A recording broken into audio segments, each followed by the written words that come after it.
ਤੁਸੀਂ ਸਿਰਫ ਚੰਦ ਪੈਸਿਆਂ ਤੋਂ ਬੱਕਰੀ ਫਾਰਮ ਸ਼ੁਰੂ ਕਿੰਜ ਕਰ ਸਕਦੇ ਹੋ। ਠੀਕ ਹੈ, ਮੈਂ ਅੱਜ ਤੁਹਾਨੂੰ ਦੱਸਣ ਲੱਗਾ। अस्सलाम वालेकुम दोस्तों, ਤੁਸੀਂ ਮੇਰਾ YouTube ਚੈਨਲ ਪਿੰਡੂ ਵਲੌਗ ਵੇਖ ਰਹੇ ਹੋ ਤੇ ਅੱਜ ਇੱਕ ਨਵੀਂ ਵੀਡੀਓ ਲੈ ਕੇ ਤੁਹਾਡੇ ਵਾਸਤੇ ਆਇਆ।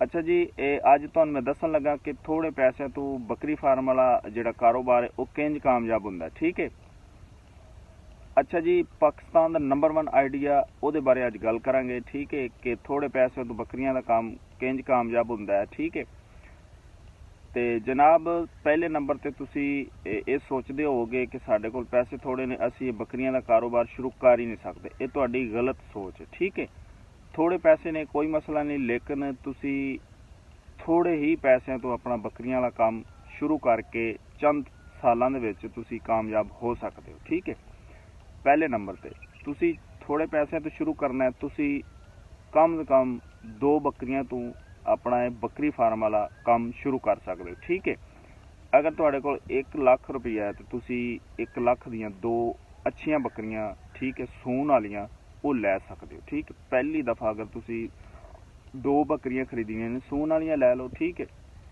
2-3 महीने बाद तुहाडे कोल सू पैणगियां, अगों उन्हां दे बच्चे होणगे ते इंशाअल्लाह ऐसा ऐसा सिर्फ तुसी 5 साल सबर करना। सिर्फ 2 बकरियां तो शुरू करके 5 साल सबर करोगे, इंशाअल्लाह तुहाडा जिहड़ा बकरी फार्म है वो फिर तुहाडी सोच तो ज़्यादा वड्डा हो जाएगा। ठीक है, अच्छा, दूजे नंबर ते साडे कोल गल आउंदी है भी साडे कोल ना पट्ठियां दा बड़ा खर्चा हुंदा। जिन्हां भरावां दे कोल थोड़ी बहुती अपनी कनाल 2 कनाला बीघा ज़मीन है वो अपना चारा खुद ला सकदे ने। ठीक है, अगर उन्होंने को नहीं फिर उन्होंने थोड़ा जिहा खर्चा वध पै जाएगा क्योंकि उन्होंने पट्ठे मुल पाने पैणगे। ठीक है, अगर लोग देहात च रहने वाले ने वो बकरियां नूं चरा भी सकते हैं। ठीक है, अच्छा, 2 चीज़ां हो गई। तीसरे नंबर ते असी बकरियां दी जिहड़ी वैक्सीनेशन है ना उहदा भी लाजमी ख्याल रखना है। ठीक है, अगर क्योंकि अल्लाह ना करे कोई मसला भी बन जाए तो फिर साढ़े जानवर ज़ाया ना हो। ठीक है, तुसी अपनी मेहनत अपनी कोशिश जारी रखनी है, बाकी इंशाअल्लाह अल्लाह ताला दी ज़ात कामयाबी देगी।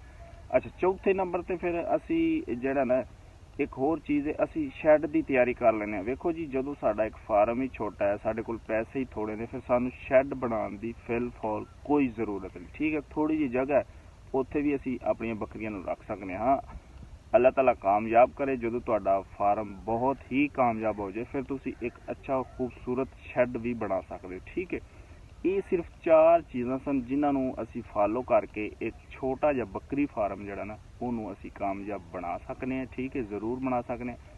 ठीक है जी, एंड ते तुहानूं मैं चीज़ां दस्सण लगा, थोड़े पैसे तो इन्वेस्ट करो। ठीक है, ठीक है, उस तो बाद तुहाडा जिहड़ा चारा है वो अपना लाओगे तो घट खर्चा होएगा।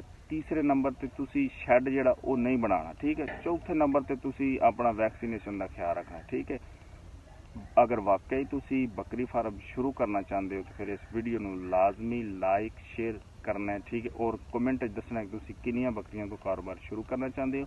कोई भी मालूमात बकरी फार्म के बारे अगर तुसी पूछना चाहते हो तो तुसी मैनूं लाजमी कमेंट करके पूछ सकते हो। इंशाअल्लाह मैं तुहानूं फौरी जवाब देवांगा। बाकी इंशाअल्लाह मिलदे जी एक नवी वीडियो नाल। अल्लाह हाफिज़।